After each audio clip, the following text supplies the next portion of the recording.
Nama saya Halimisa, hobi saya bernyanyi. Nama saya Rosada, hobi saya membaca novel. Nama saya Cahya, hobi saya memasak. Nama saya Vigi Lestari, hobi saya berenang. Nama saya Fali Febrianti, hobi saya bernyanyi. Nama saya Sabina Dipa, hobi saya trekking. Nama saya Lutfi, saya hobinya mendengarkan musik. Alhamdulillah, Ibu sudah mengetahui nama dan hobi saya. Mungkin sekarang Ibu yang memperkenalkan diri. Nah, nama saya Aisyah, hobi saya yaitu memasak dan bernyanyi.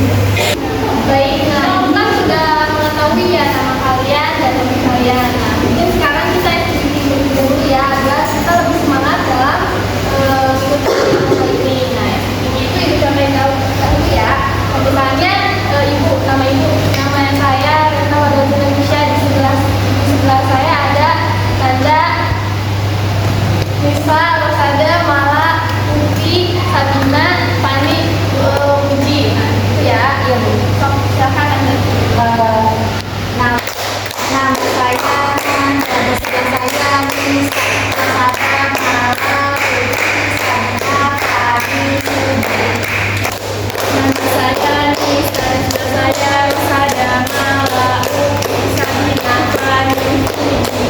Nama saya Rosada, sebelah saya Mala, Uti, Bina, Fani, Uji, Nanda, Nisa. Nama saya Mala, sebelah saya Lutfi, Sabina, Fani, Uji, Nanda, Khairul Nisa, Rosada.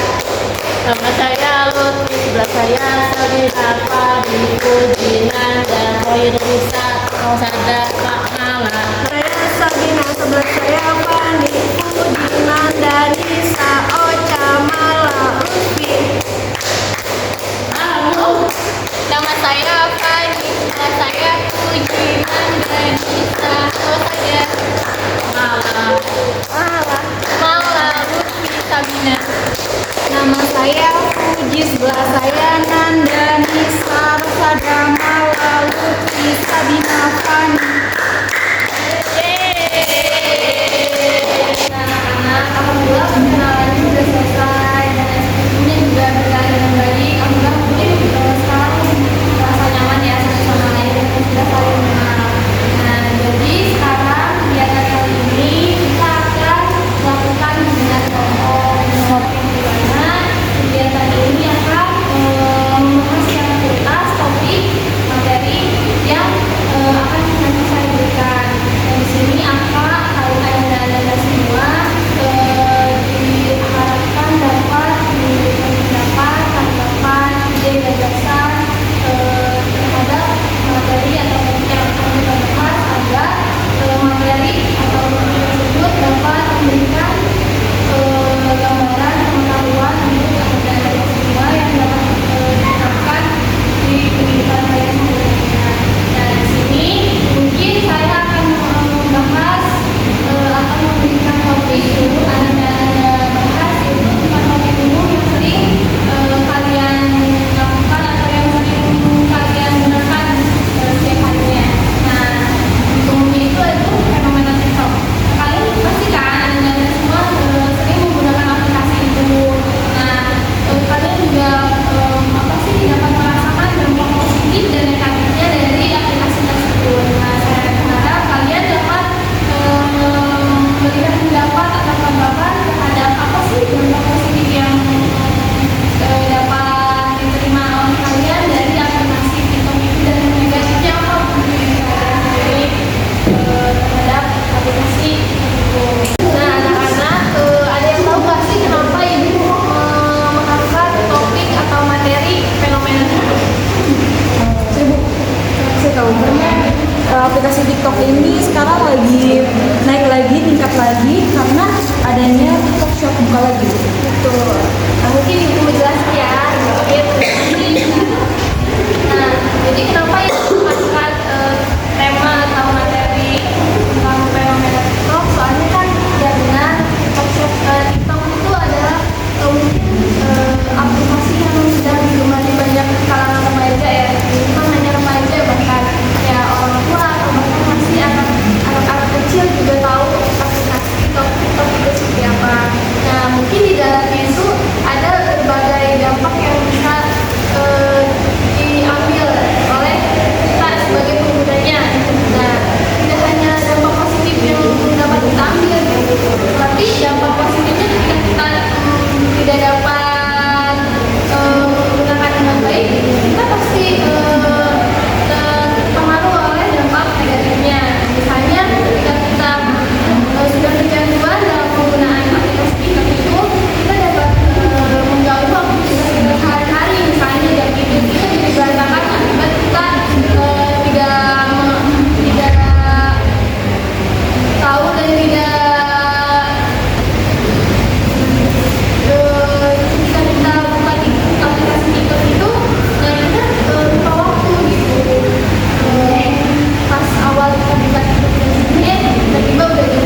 kalau ada tugas saya bisa searching di TikTok tutorialnya. Sedangkan kalau dampak negatif itu saya seharian bisa scroll TikTok, Bu. Dah. Kalau dari saya sendiri dampak positifnya mungkin saya bisa menjadi content creator untuk sebuah produk itu, memasarkan produk tersebut, memamerkannya. Lalu untuk dampak negatifnya sendiri yaitu menurut saya mungkin banyak kali ya Bu, kalau kita tuh sering scroll TikTok itu lupa waktu Bu. Mungkin itu aja sih. Kalau menurut saya dampak positifnya itu kita jadi tahu berita-berita terkini Bu, langsung ada di TikTok. Kalau dampak negatifnya bener Bu, mata rasa kita jadi lupa waktu, ngabisin waktu kita buat ngeliat TikTok doang. Saya Bu, kalau dampak positifnya dari TikTok itu buat saya pribadi bisa mempermudah cari berbagai informasi, salah satunya beasiswa dalam negeri atau beasiswa luar negeri juga. Terus kalau dampak negatifnya mungkin saya setuju sama Rosada, kita tuh jadi kecanduan di mana-mana kita scroll TikTok, entah di belajar atau di tempat umum.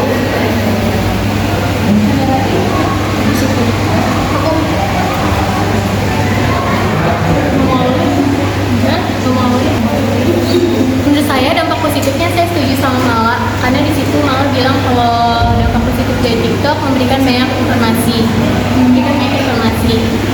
Salah satu informasi yang sering saya dapatnya itu mengenai info lowongan pekerjaan. Nah, kalau dampak negatifnya kayak yang dibilang temen tadi, suka seringan scroll TikTok jadi lupa waktu. Terus juga di TikTok suka secara langsung baik saya berbully. Jadi Saya izin menambahkan dari yang semuanya. Kalau dampak positifnya tentu kita bisa mengeksplor seluruh kreativitas kita di aplikasi TikTok itu sendiri. Dan untuk dampak negatifnya memang setuju sama teman-teman semuanya, karena memang kita lebih waktunya disita sama aplikasi TikTok itu untuk kita terus-terusan scroll setiap hari, dan kita nggak bisa membatasi diri untuk menggunakan media sosial untuk terus. saya mau menambahkan lagi, teman-teman yang lain sudah benar kalau dampak positif dari itu kan kita dapat banyak sekali informasi, mulai dari beasiswa, loker, terus masak dan lain-lain. Dampak negatifnya itu banyak dari penggunanya yang gampang terpengaruh ketika mendapatkan informasi yang mungkin belum benar atau belum dapat dipastikan kebenarannya, jadi gampang terpengaruh untuk ikut menghujat seperti yang dikatakan Fanny tadi. Seperti itu. Nah, mungkin kan di sini kalian sudah tanggapan atau pendapat kalian mengenai fenomena TikTok, yang positif dan negatifnya. Nah, agak dengan saya Ibu ya, kalian kan nggak usah dengan kita gitu, kalian jujur aja gitu. Nah, mungkin Ibu pengen juga mengetahui apa pendapat kalian mengenai kan misalnya TikTok itu sering dijadikan orang buat untuk menjaga kesehatan mental seseorang gitu. Karena kan setiap orang mempunyai masalah masing-masing. Nah, dengan sepengetahuan yang ibu dapat dari informasi di internet tuh, TikTok dapat menjaga mood atau mental kalian agar tetap stabil gitu. Menurut kalian apa hubungannya TikTok dengan kesehatan mental kalian? Kalau kita buka TikTok, kita lihat yang kita minatin gitu, bukan kita tertarik, kita suka gitu, kita senang jadi kita naik gitu. Kalau lihat TikTok, Nonton video iya gitu. Mungkin yang sama kayak beda, cuman karena kan apa yang kita dapat itu kan sesuai sama keseharian kita yang sekolah itu. Dan jadi menjaga mata itu biar pikiran kita tuh terasa fresh, gitu aja.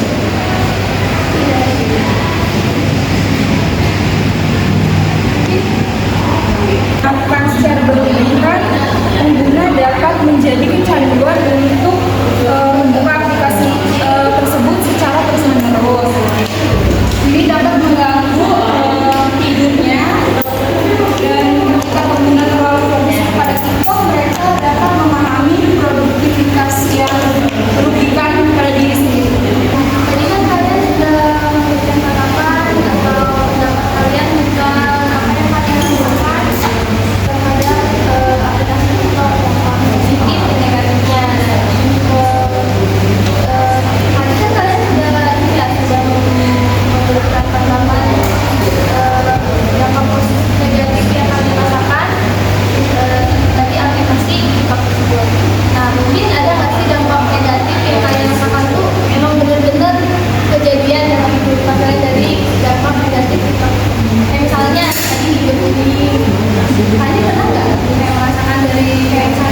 Jadi ada yang bisa menyimpulkan nggak sih dampak negatif dan positif yang banyak sekali dirasakan oleh pengguna aplikasi TikTok? Saya Bu, untuk dampak positifnya dari aplikasi TikTok ini untuk semua orang itu yang pasti untuk mengekspresikan diri, mencari informasi. Nah, mengekspresikan diri itu biasanya orang-orang kan kayak buat vlog, entah itu masak atau video-video parodi, dan itu bisa juga menghasilkan uang. Itu banyak banget sih. Nah, dampak negatifnya ini banyak banget orang-orang yang nggak mikirin gitu loh, buat video asal buat video aja, entah itu konten yang menurut saya vulgar dan tidak nggak mendidik gitu loh. Itu aja sih. Baik, terima kasih yang Mala. Mungkin saya simpulkan ya dari topik fenomena TikTok ini. TikTok itu kan memang benar-benar aplikasi yang sedang digemari oleh kalangan banyak orang. Nah, tapi ada semua kan adalah pelajar. Jadi kita tuh sebagai pelajar atau orang yang berpendidikan, kita harus dapat memilah dan memilih dampak yang harus kita serap dalam kehidupan kita sehari-hari dari apa yang kita gunakan aplikasi TikTok. Nah, itu kan ada dampak positif dan negatifnya dari aplikasi tersebut. Nah, kayak misalnya dampak positifnya kita kalian anak-anak semua di sini bisa menjadikan aplikasi TikTok itu sebagai kayak tempat kalian untuk mencari penghasilan tambahan, kayak misalnya dengan berjualan, membuat video-video kreator atau video-video apapun yang hobi kalian dapat tersalurkan kan. Jadi ya lumayan kan menjadi tambahan buat kalian. Nah, dengan aplikasi TikTok untuk kalian misalnya kayak ketika kalian lagi banyak tugas atau lagi jenuh, mungkin kalian bisa menonton video-video yang bermanfaat ya, tentunya tidak ada hal-hal yang negatif. Nah, bisa dijadikan untuk kalian sebagai penaik mood atau sebagai hiburan kalian. Nah, terus ketika kalian menggunakan aplikasi TikTok, berharap kalian bisa menggunakannya dengan baik. Nah, tidak mencari hal-hal yang negatif, misalnya mencari video-video dengan cara lain porno gitu. Nah, dan bahkan kalian mengajarkan ke anak kecil menonton tersebut. Nanti kan takutnya anak kecil tersebut malah mempraktekannya gitu. Karena kan anak kecil tidak mengetahui apa makna dari video tersebut. Mungkin seperti itu. Nah, alhamdulillah nih anak-anak, mungkin tema topik yang kita bahas ini kita sudah bahas secara tuntas. Nah, dan alhamdulillah juga topik kita mungkin ya sebentar lagi. Mungkin di sini Ibu boleh meminta di antara kalian ada yang menyampaikan pesan dan pesan yang kalian ambil dari kegiatan kali ini. Pesan yang saya dapatkan setelah mengikuti kegiatan tahun ini, saya jadi lebih tahu mengenai dampak positif dan negatif apa saja yang dari fenomena TikTok itu. Tadinya saya cuma tahunya untuk konten kreator, tapi sekarang saya tahu informasi, ekspresi diri, dan sebagainya. Nah, terus yang kedua itu dampak negatifnya. Kalau tadi saya kan bilangnya cuma namanya kurang buang waktu. Nah, tapi akhirnya saya jadi tahu mengenai cyberbullying, tentang pornografi dan sebagainya. Ada yang lain?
pengendalian diri terhadap untuk kontrol waktu. Baik, dan Pergaulan bebas. Kuliah Nisa. lagi kan tadi Ananda Malam bilang topik yang kita akan bahas minggu yang akan datang tentang depresi. Nah terus ada apa tadi? Saya pengen pengendalian waktu dan kontrol diri. Nah, tentang dari teman kalian kan tadi sudah memberikan dua topik dari pengendalian diri dan kontrol waktu dan terus depresi. Nah, mungkin kalian yang dari dua topik kalian setujunya yang mana? Depresi, Bu. Depresi Bu.